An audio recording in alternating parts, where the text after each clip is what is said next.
Quando nós interpretamos algo como uma ameaça, por exemplo, a ameaça de ser infectado pelo coronavírus. Diante da ameaça de infecção do coronavírus, você pode se sentir paralisado. Então, há pessoas que começam a esboçar toda a reação, todo o estado emocional do medo e elas ficam paralisadas. Elas não conseguem trabalhar, elas não conseguem mais se relacionar, elas não conseguem mais raciocinar, elas não conseguem mais interpretar as informações que são passadas para ela, então ela fica literalmente paralisada. Suas funções cognitivas, seu comportamento, sua capacidade de se relacionar, é o medo que paralisa. Você fica como aquele animalzinho que se fingiu de morto. Mas aqui no caso é uma morte de outro tipo, porque você fica emocionalmente morto, cognitivamente morto. Né? Claro, isso aqui eu estou usando uma metáfora, não é? Não pode ser levado isso ao pé da letra.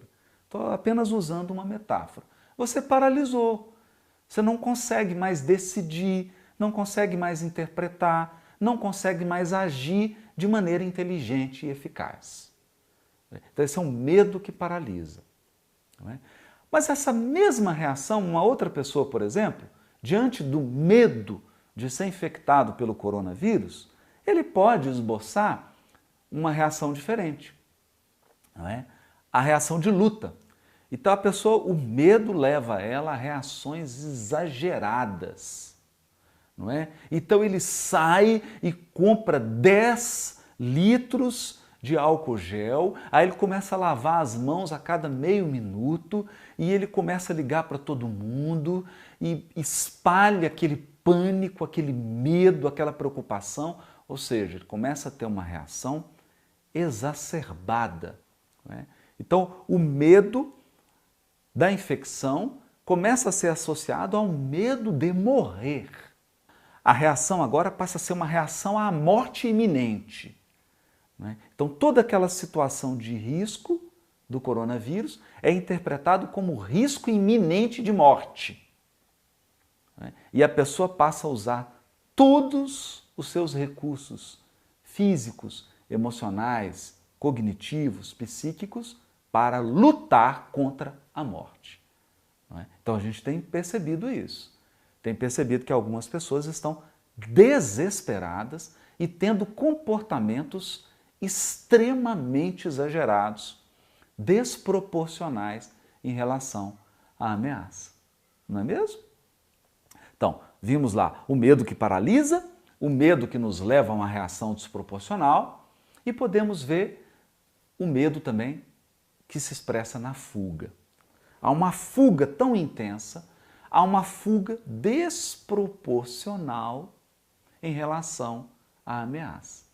Então, mesmo que você leve informação para a pessoa, mesmo você dizendo que cuidados simples e eficazes, como lavar as mãos, evitar o beijo, o contato, né? Ser mais comedido nas interações, evitar aglomerações, mesmo você orientando a pessoa, ela não consegue, ela tem uma reação também desproporcional de fuga. Ela vai fugir de uma maneira desproporcional à ameaça. Não é? E nós temos um quarto caso, que não podemos esquecer, que é a pessoa que está com menos medo do que o necessário.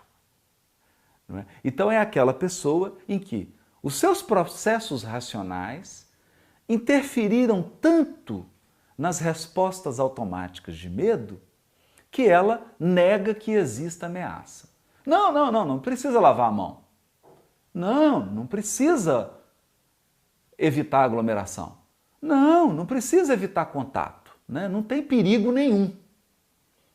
Então aí já é um outro problema, que é quando nós racionalizamos, quando nós criamos processos artificiais para inibir uma resposta saudável e positiva do nosso organismo. Porque Um pouco de medo faz bem para todo mundo. Um pouco de medo faz muito bem.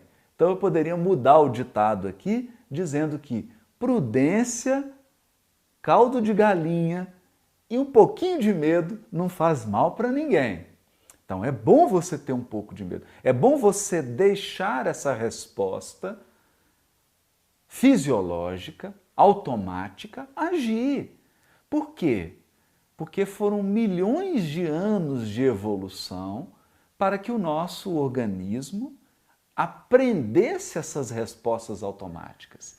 Nós sobrevivemos ao longo de milhões de anos de evolução graças a esse mecanismo do medo. Então agora você, através de uma racionalização, negar o medo e anular o medo, não é inteligente. Não é inteligente.